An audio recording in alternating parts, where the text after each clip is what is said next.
play the game. The hours slowly fade. Hi, Michael. Thanks again for joining us for another question from one of our Facebook members on your MTSAR Conspiratorium Facebook page. This question comes from Roisin, and Roisin wants to know, what is your understanding of the dynamic of the fall of spirit into matter, and is duality not at the core and a symptom of the fall? Well, I mean, this is a huge fundamental question. It falls under the realm of like metaphysics and ontology, but every conceivable group, nation, mystery school tradition has picked up on it, whether it's Kabbalistic or Gnostic or even Orthodox Christian. Even on my mystery school, it takes central place. As a matter of fact, that's why I was kind of interested in her question, because it's so apropos to even my own work. It is a metaphor. Let's never forget that, the fall. But take the Kabbalistic system that I have on the mystery school. Can't talk too much about it to non-members, but the idea is, again, that there's a descent of spirit into matter, so to speak. And once you use a kind of Kabbalistic scheme, then it does appear to be a fall, like Lucifer's fall or whatever. What it really is how we have fallen as spiritual entities into false ways of seeing. This is the purest way of seeing it, where it's not just an actual descent from a higher place to a lower place, because I ultimately think that's a very false way of seeing it. It's not accurate. And we'll get to that, in a minute, and I explain that more. But the best way to look at it is what are the mind-forged manacles? What are the mental chains? What are the emotional chains, that have come upon us? Pretty much when you look at the devil card 15 in the tarot, and you see these two figures with these chains around them, but the chains can be removed if those people wanted them to be removed. They're not actually so tight, that they're permanent. So a fall can be seen in that sense, partly Kabbalistic, about a descent or a movement from a state of purity, an unadulterated state, into a state of confusion and distortion, in which mentally and emotionally we're not seeing reality or ourselves for what we really are. Habitually, we've used the terms higher and lower, and as I went into the post-humanism talk at the end, those terms, can be used as long as we constantly realize it's just a metaphor. Because if we use them in a hard sense, higher and lower, it actually creates even more confusion, because that's not really what happened at all. Although, as I said, these schools of thought, Christian, Judaic, Islamic, Gnostic, whatever, they constantly use these ideas, or they present the ideas in that way. And then on my mystery school, the emphasis is in using the divination arts. That's how we clean our vision, become hygienic, find the way back, so to speak, using those very arts, Cabala, Tarot, astrology, numerology. Those are the four windows to the soul. So in one sense, we can look at it that way. I think that Cabala is good. I use it because even though it's contaminated, as I said, by some of this higher, lower stuff, it has some other,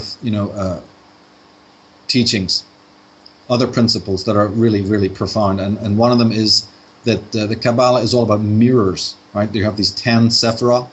It's like our word for sphere. The sephirah, these sort of realms. These are just stages of mentality. As we get higher on the tree, we have a more clear vision, and when we get lower down in the tree, then things get complicated, the soul gets more entangled, and so on. But each of these zones, in a way, is like a mirror. In fact, some Kabbalistic schools actually show a lightning flash bouncing off the 10 mirrors. Some people have also described that fall of light or descent of energy in musical terms, that it's like a great sound, a great symphonic, note, a chord, a song that was, when it's with God, it's in its purest form, and then it gets more discordant and chaotic. So there's so much. Originally, Cabala was a tree, because the Jewish Cabala comes actually from the ancient Arya, and in those days it was actually always shown as a tree, with its roots in the ground and branches in the heavens. That Same thing you see when you look at the Norse sagas. Again, the high Arya show it as a tree. But what I was going to say is that the mirror-like quality is very, very valuable, because you and I made that little quote that I always use, which is that in the lower, or in the smaller is the higher, in the minute and in the lesser, is always contained the greater. And this also then pertains to the Cabala and its system. What I mean specifically by that is that in the lower sephira, these are called the little face that reflects the higher face. So in other words, at the lowest part of the Cabala, the highest sephira, the highest truth is in some way enfolded. And one would say that holds vice versa, that of course in the unity of God, everything in creation, everything that we call reality was enfolded. But the same thing is the other way, that we're never lost. We're never completely abandoned, because even at the lowest aspect of life, in the deepest gutter, in the deepest troughs of life, and one can speak about that, psychologically or spiritually, whatever way you want to put it.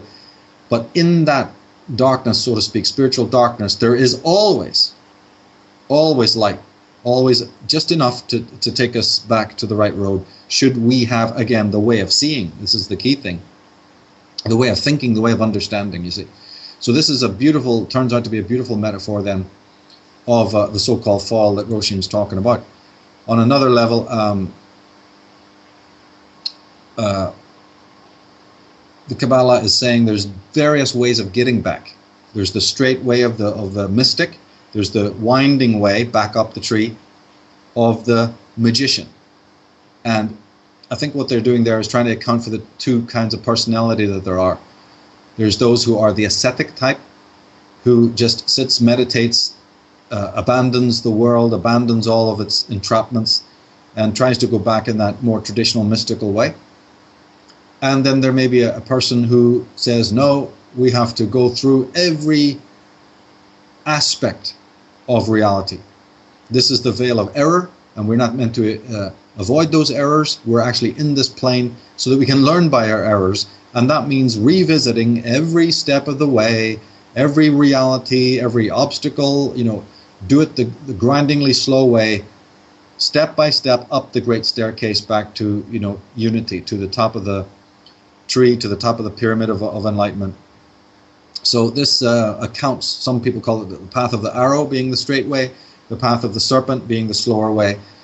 Ultimately, the Kabbalists say you reach the end anyway, so it really doesn't matter which way you go.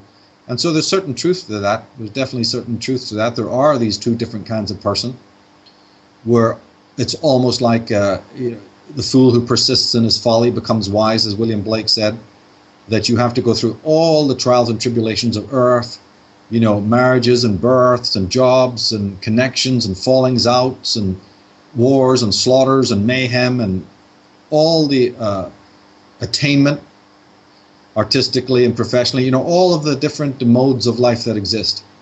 This is part of learning through experience where the human errors are, and then by a very slow, gradual, meticulous process, excising them from consciousness, excising them from our being, as opposed to the sort of jumping out of the body and negating and then just trying to ascend. There's these two different ways, you see. So again, there's some very, very fine aspects.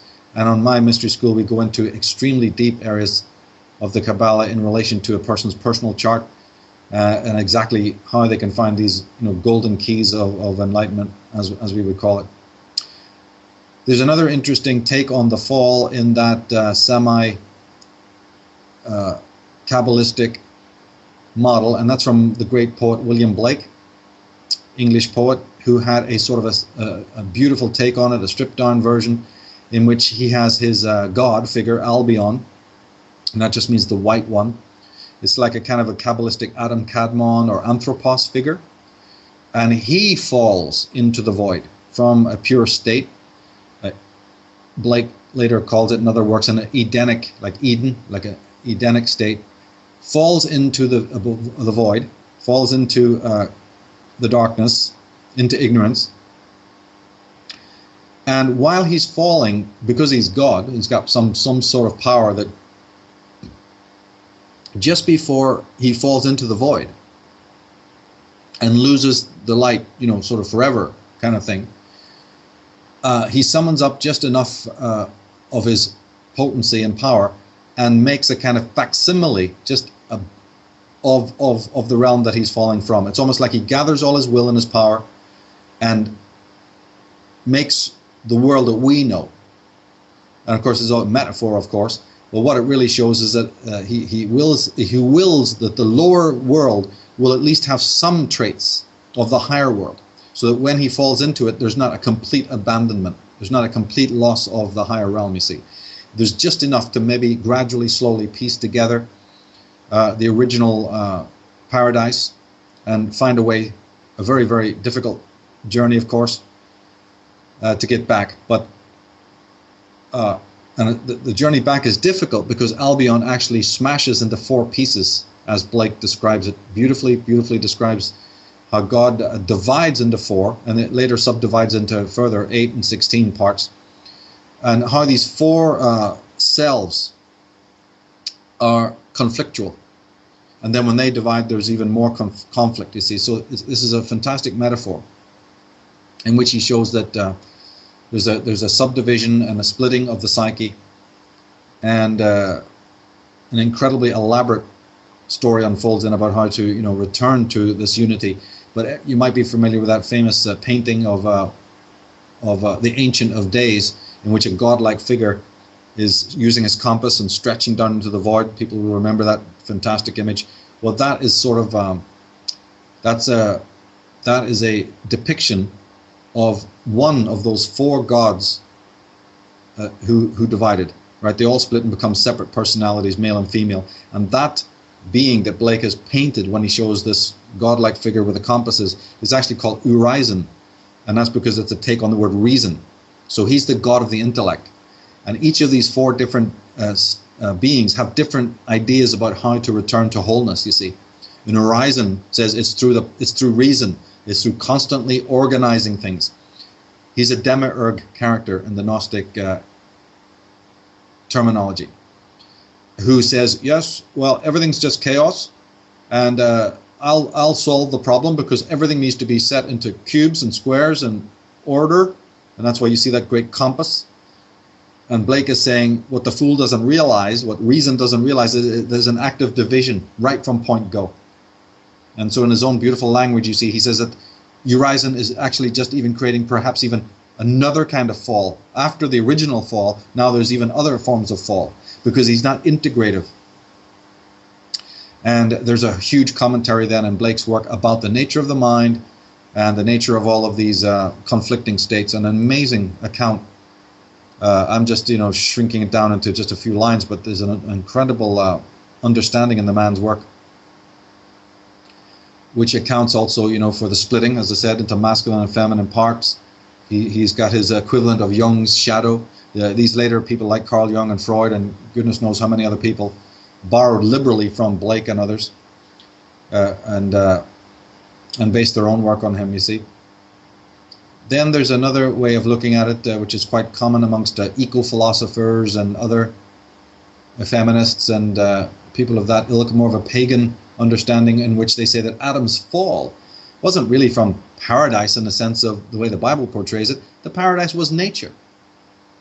And the shame that Adam and Eve were feeling, the covering up of their so-called nakedness, all of this is just a metaphor. And that's why the trees feature. That's why, in fact, even a garden, a paradios, actually means encircled garden. That's the original meaning of the word. And so that led people to believe that the metaphor there is simply that man, in some sense, fell from nature, lost his connection to nature. There's a lot in this, of course, if you unpack it, as I've done in the Atlantis book, in another work also, but from the Atlantis book, it's the idea of the ancestral trauma. Something happened, man's ancestral connectivity to the big brain, the big consciousness, got lost. What we have now is the bicameral situation, or the sort of ego situation. And so there's a lot in that. You don't have to buy it wholesale, but the idea that Adam and Eve fell from this blissful state of nature.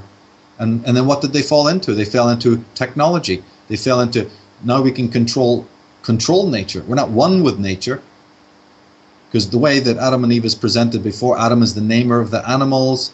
Let the seed and the fruit of the tree be thy food. No question of eating meat. Genesis is quite clear that it's the fruits and the seeds that are for man's food. You see, so there's a comment there on maybe an age of it was called ver perpetuum, actually on this earth when the pole was horizontal as opposed to tilted. That would have been a time when it would have been perpetual spring, right? So there's a fall, right? Think of the pole falling over, and then ice and snow and different temperatures, and then man being forced to, leave the temperate climes of the north. All this is in the mythologies. Then having to eat meat, which is a kind of a falling off. It's a ruination of his equipoise, his equilibrium. His body becomes different. His age becomes different because he's a carnivore now as opposed to a vegetarian.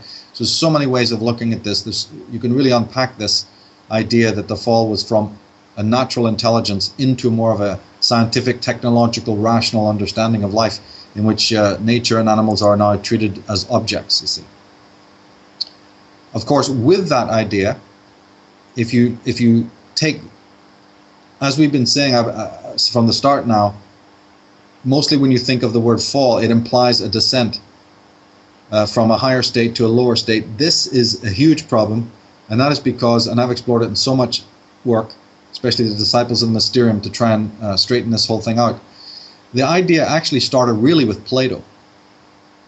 It might have been there before, but certainly as far as the West is concerned, it's Plato and later these Neoplatonists, people like Plotinus, who are the ones who really hammered it home that there's a higher metaphysical realm beyond the world of appearances. That's where everything is pure. That's where everything is unadulterated. And we are down here in the world of shadows and appearances, where you're lucky if you can make any true statement about anything. And basically this was picked up then by, as I said, the Platonists, the Neoplatonists, and the Christians who came after, about nature and matter being a cage for the spirit. But if you think this thing out, then you realize it's totally meaningless, because how can spirit be trapped in spirit? Because the material world, if you look at it, if you're thinking in religious terms, then God created this place not as something lower. That's absolutely impossible to understand. Everything is a manifestation of spirit. Everything. So then the material, it's a misnomer to call this place lower. That came in with the priests, and all the names for matter, like Prakriti, right, Maya, were lower. So here we already have extreme paternalism, this whole autocratic, paternalistic, patristic system seeping in.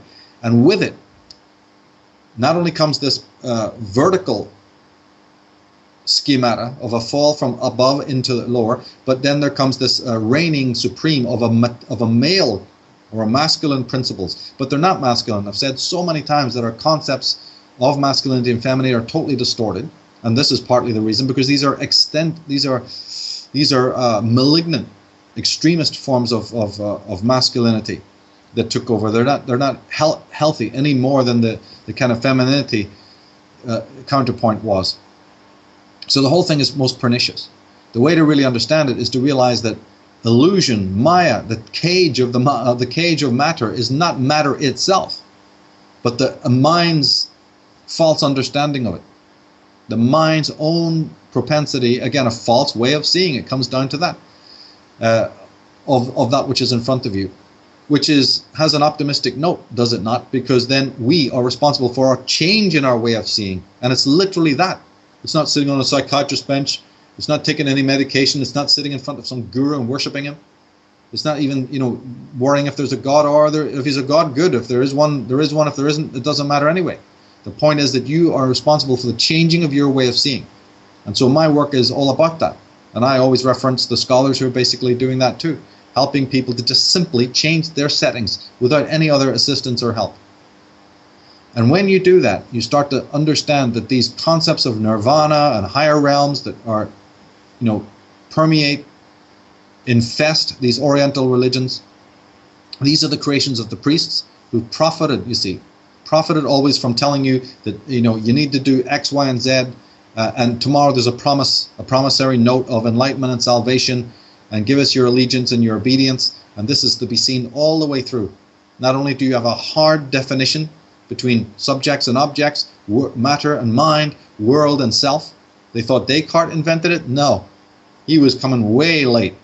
These hard divisions between masculine and feminine and the world of nature and the world of spirit, all these dualisms crept in early with the priest lip that was there to enslave people and give them a false understanding of the world.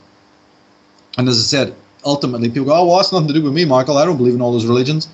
Yeah, but you subconsciously have taken on a technical, right? You have built a dystopia. You have lost your connection to the world, which means loss of connection to yourself. The human race is using technology and thinking technologically to have that technological control over nature, and at the same time there's a loss of self. In the earlier years there was no technology, but there was a close understanding of what it meant to be a being. We've lost that. So as the years have gone by, we've lost a deeper connection to the earth and to the universe, but we've learned how to control those things, or think we have actually, but in having great control, great technical prowess, we've lost our center of who we really are. If we shift gears, there's another way to look at the fall, a very important one, and that is birth. Forget all the mythologies and the metaphysics here. What about the simple fact of being born, being torn out of the womb into the world? Patrick McGowan's Prisoner, I've always spoke that, and that's not the only show that does this, but the metaphor there is exactly that. A crash of thunder and lightning, and suddenly, boom, you're in this physical world. And then you have to go through this birth trauma. What about that beautiful Euroboric sleep that you enjoyed, and all the omnipotence of infancy, when all your needs, the needs of a child, are met instantly. All it's got to do there is sit there and scream, and hordes of parents come running to give it whatever it wants. Later, we find that we scream and nobody comes near us. The child is in this wonderful, omnipotent place. Well, the loss of that, being wrenched away from the mother, is utterly conceived by the mind in many cases as a kind of a fall to all intents and purposes, you see. And remember, in that infantile state, we're kind of timeless. The infant in the pre-egoic state specifically, but even quite late, even up to maybe 3 years of age, there's not that much concept of a past or a present, which adults are obviously obsessed by, right? We as adults are always trying to fulfill resolutions that we made in the past. We don't often think about this, but the past is with us right now because we're always fulfilling promises, resolutions we set out to do so, that we made to ourselves or to other people in the past, right? Or we're fixated on goals in the future and the pressures and the stresses that come with that, where the infant is timeless to that extent. In fact, some philosophers have said that there is no, well, not some philosophers, I was thinking specifically of Martin Heidegger, he's about the only one who dealt with this in an appropriate way. He said there really isn't even in the present. You're so conditioned by what you promised in the past and what you were thinking about then, and you're so focused on, and this is all positive in his mind, there's nothing wrong with this, that you're focused on what you're going to be as you unfold and find out more about yourself by reaching these goals, that the present is really an illusion. It doesn't really exist. It's so colored by past and present, by past and future. And he's not saying this is a bad thing. He's just that this is the real dynamic, that we really, when we're talking about a present, we kind of need to reformulate that. It's so overly colored by past and future, and particularly the future. So this is something that, again, the infant is not aware of, but when it becomes aware of it, isn't that almost like that biblical fall into time? Well, that's exactly what happens in the first years of birth, that you now become strung out, you become aware of this temporality and how you are going to be, sort of nailed to the cross of time, as it were. I think also that during this pre-egoic, moving into the ego state, when you do become more conscious of a self, that can be seen as a kind of fall. Because in this blissful state, when you're not really aware of a self, so to speak, you don't realize that literally minutes later, you're going to have to conform, not to the imperial self, the being you really are, but to the expectations of your parents who hold this image of you. So, and it's the mother who's the first projection of the self, right? We talk about self. Actually, the self is in fact secondhand. Now, that does not mean that there's not an original self, but as a child in a pre-egoic state, your mother is the caretaker, so to speak, the place where you project, and later she'll project back. So she's the keeper of what we call selfhood. I mean, if you started to unpack this, it becomes supremely important. And I could go on for days talking about it. But the main thing is that the first projection of anyone, male or female child, is the mother. She's the keeper of it. And later, you win it back. She shows you back. She mirrors back what's ostensibly going to be your sense of selfhood, to all intents and purposes. But if we simplify it, instead of going into that depth, let's just understand that then as we grow up, 3, 4, 5, 6, 7 years of age, oh dear, forget about imperial selves. These two people have mega expectations of us. They got this image of who we're going to be. And we are going to have to conform to that image of what our parents have of us and the grandparents. And then that's where the birth of guilt is, and the birth of doubt, right? Guilt if we're not fulfilling their expectations, doubt whether we really can, and this sense of failure when we don't. Or if, and we might not be the reason. There could be 101 reasons why we don't actually, manifest these expectations. We know about teen rebellion, the rebellion of the child, because he's been pent up. He couldn't rebel when he was weak and impotent, and so suddenly the moment that they reach teenage years, they're rebelling like crazy because they're rebelling against something that's very tangible. But even if there's not the overt extrovert rebellion, in your face rebellion, there could be the more quiet, secretive sense of failure at not being able to live up to what mom and dad wanted, right? That's a kind of a fall. But it's a fall from expectations.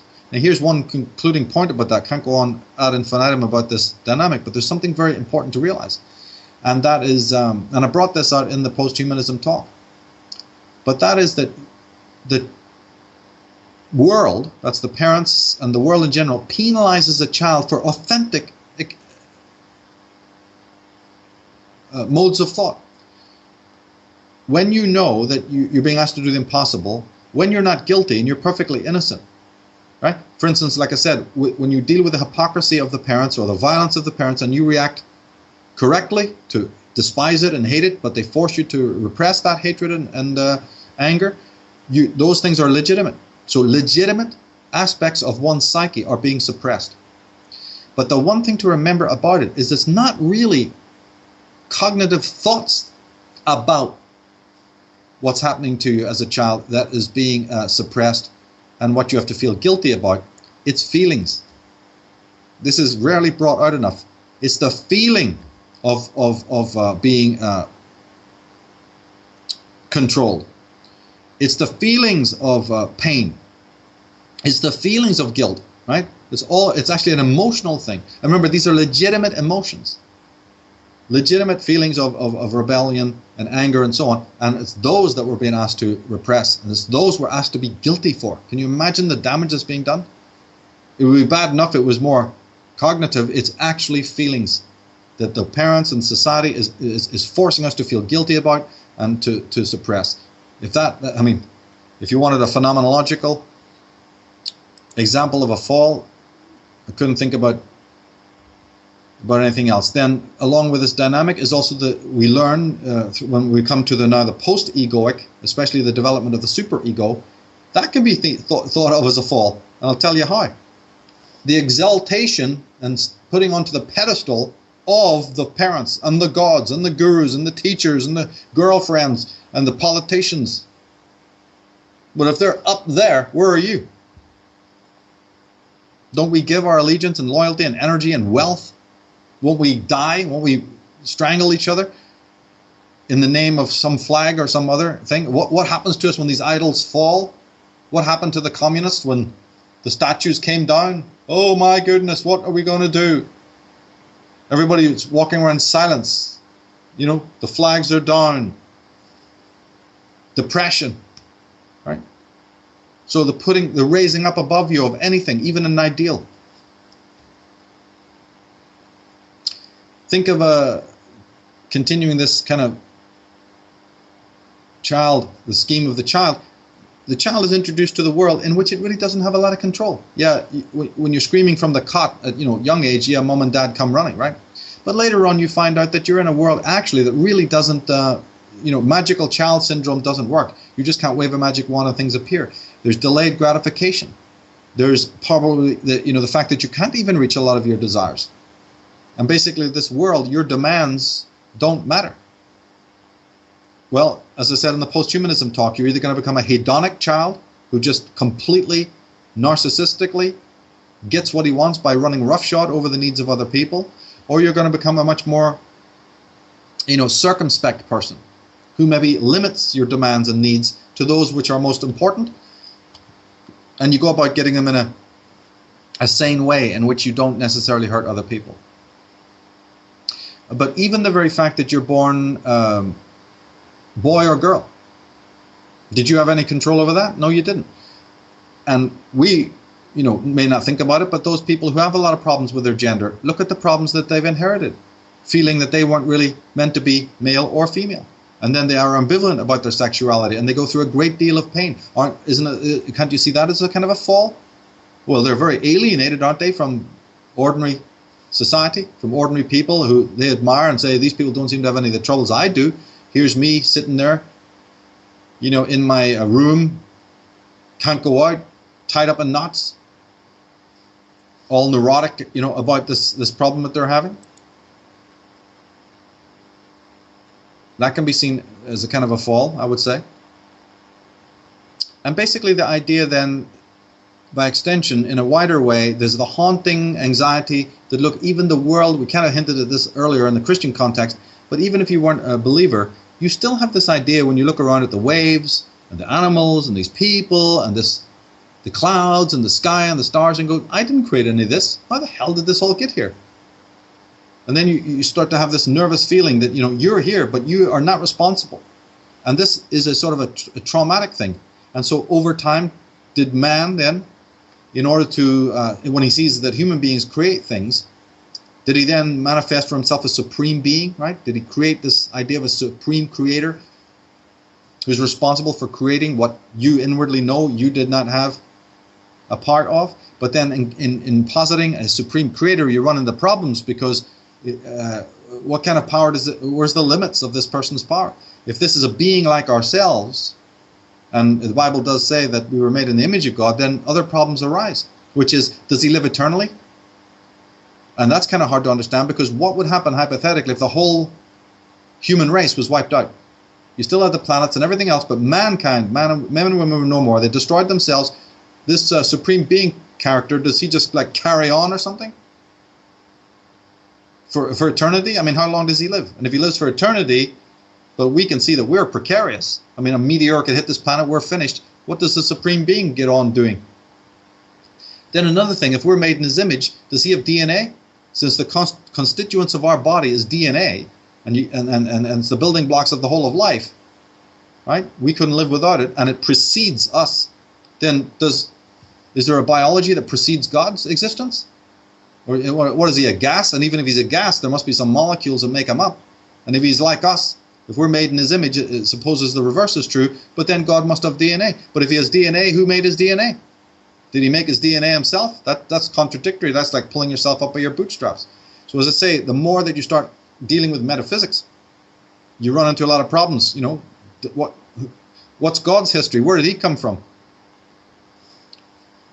Does he live on after, say, the whole human race was totally annihilated and so on? Another way of looking at the fall, these are some final remarks, is that aging. As a person gets older, there's a huge rite of passage. One is closer to the end than they are to the beginning. And when they look back over their lives, there's going to be a massive change of perspective. A full swing of personality, which there are cases of this, is known by the ugly word enantiodromia, in which is a complete swing from one side of personality to the other. If you're into Jung, the concepts of Jung, this factors in quite a lot, actually, because if you're a certain type, like a sensation type, or an intuitive type, or a thinking type, or a feeling type, he would then say that the dominant type can actually swing right over like a sort of a ocean liner in a storm, and in the latter part of life, or because of some trauma, you change. And we often see this motif, in movies and so on, where a character who was working for, I suppose, in Fight Club, stuff like that, a rational suit and tie type person suddenly just goes, what the hell, and walks out of that type of scenario and becomes a desert wanderer or whatever, or a mystic or what have you. But this idea of totally shifting. But as I was saying, in aging, you're looking back over your life and the successes that you had, that you thought were great triumphs, having the trophy wife, being the best team player, owning, the dream yacht, curing some disease. I mean, all of these different things that at one point can look like mega successes, you see. Tomorrow it may look very minor, actually, and meaningless. And then as you get old and death is nearer, then what is our concept of death?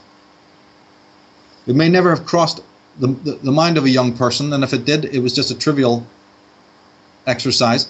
What about the later person who's now very close to death? Is he even thinking about death correctly? What do we know about time? What are we thinking about death?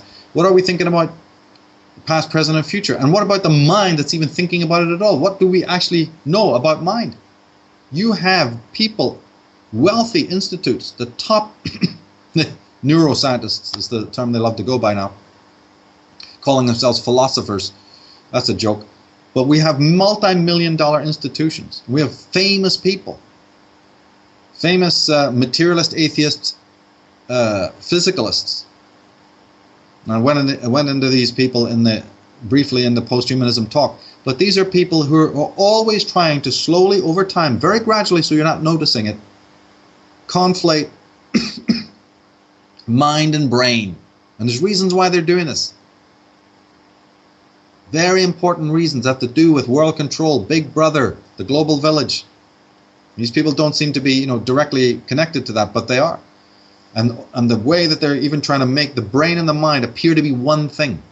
Well, how are we going to know what their sleight of hand is? How are we going to work that out, what the hell is happening? Drastic things that can change the whole of history by these people getting up on their podiums and writing their books. And we don't, what's happening right in front of us, we don't even know it. Isn't that going to create a fall? How are we going to protect ourselves against it when we don't even know what the hell is the linguistic sleight of hand? What is mind? Is it an object? Is it a thing? Are neurons things? Does the mind think? Does the brain think?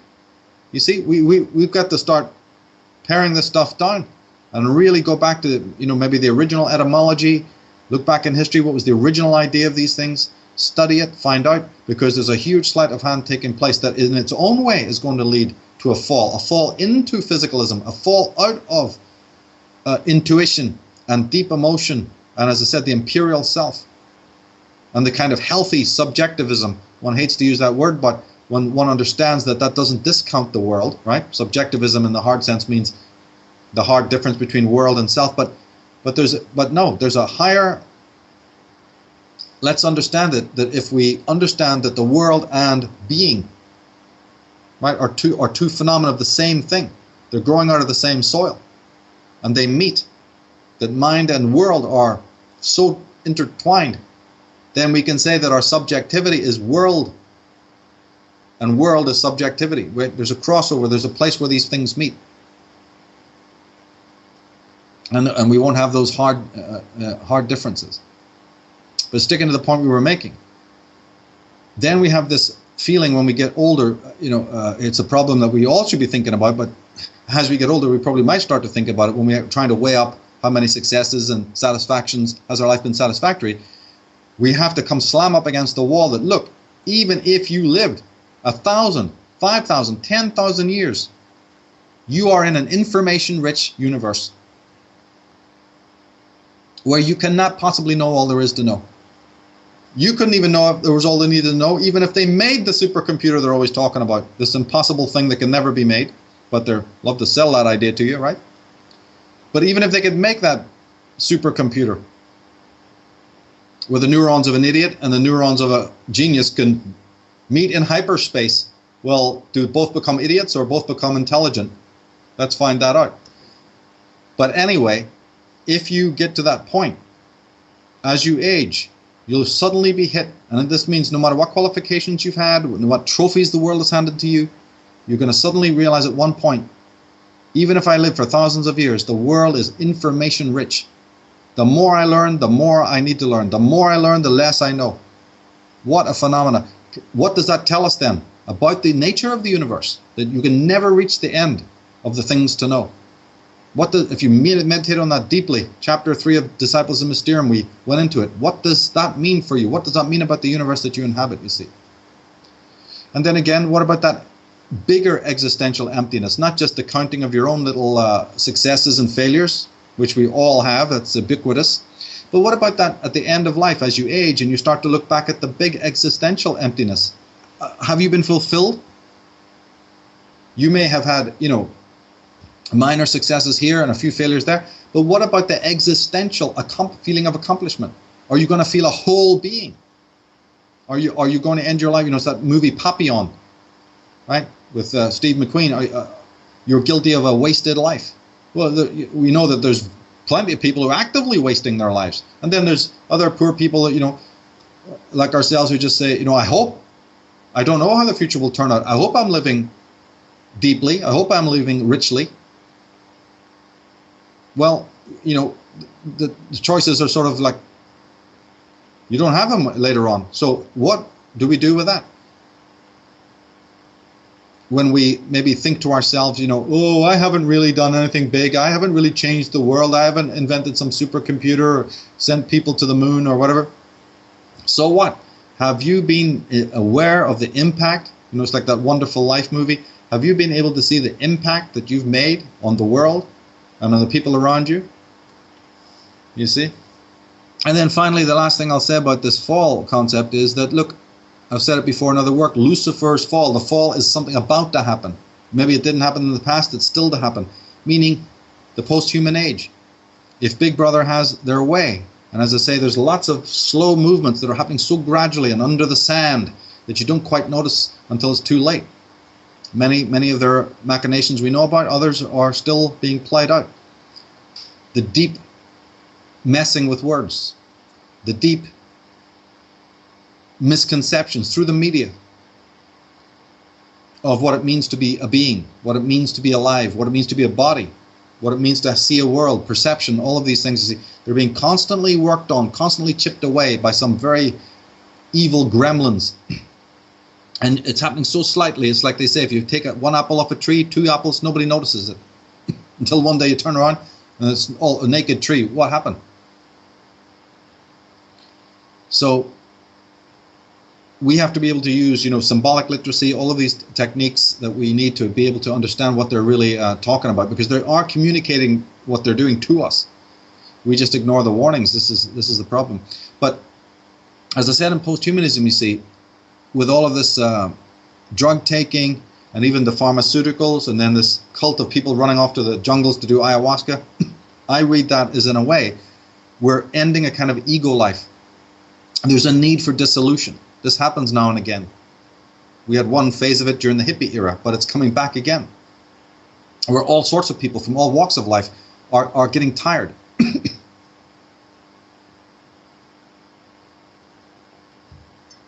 They're getting frustrated with themselves. They don't want to do the homework that's required. They're looking through back doors, or they're looking for the happy drugs that we talked about in Architects of Control. Down through the ages, the primitives were always using hallucinogenics of some kind to break through the barriers between subject and object, world and mind. And that hasn't changed. If you just look at the amount of so-called meltdown movies, there's even been a slew of them again. You know, where there's just mayhem and destruction and tidal waves, the famous movies of showing catastrophe and the ending of the human race, or this massive omega point being reached. That's got nothing to do with physical. I've said it time and time again. When you see motifs like this, when you have the symbolic literacy, you realize that these are statements of the psyche. But they're made in a dramatic way to look like something outside. And so we have to ask this question then about where are we psychologically, and collectively? Because that could be a big fall, the sleep. And through the movies, they're showing a lot of mother symbolism, this great mother symbolism, which represents the return then to this nirvana state, this Euroboric pleuromic state, which is very welcoming to a lot of people. Regression is what it's called. So the more and more we give up, our structure, our backbone, the more we become infantile, then the more you create these nanny states. So you and me might not like it, but yeah, what about the rest of the human race? Look what people did under communism. Look what people have done under every dictatorship known to man. And we have a dictatorship that's even more insidious right now, with the loss of human freedoms and rights, and very few people standing up against it to any strong degree, So basically, those are all, in my estimation, and each of these parts we've been talking about can be unpacked. But I look at these as being great examples of the so-called fall. I hope that answers our question, gives stuff to think about. Welcome everyone to MTSAR Conspiratorium, a Facebook page where people can exchange thoughts, ideas, and insights with alternative researcher Michael Tsarion and other Facebook members. Every so often, MTSAR Conspiratorium hosts a live online webcast where Michael answers questions and comments that have been posted on the Facebook page and interacts with people in real time with members watching live online. Details of the next event can be found by visiting MTSAR Conspiratorium on Facebook. Michael himself is an active participant on the page and regularly posts, comments, and engages its members. Feel free to visit MTSAR Conspiratorium and join us in the discussion.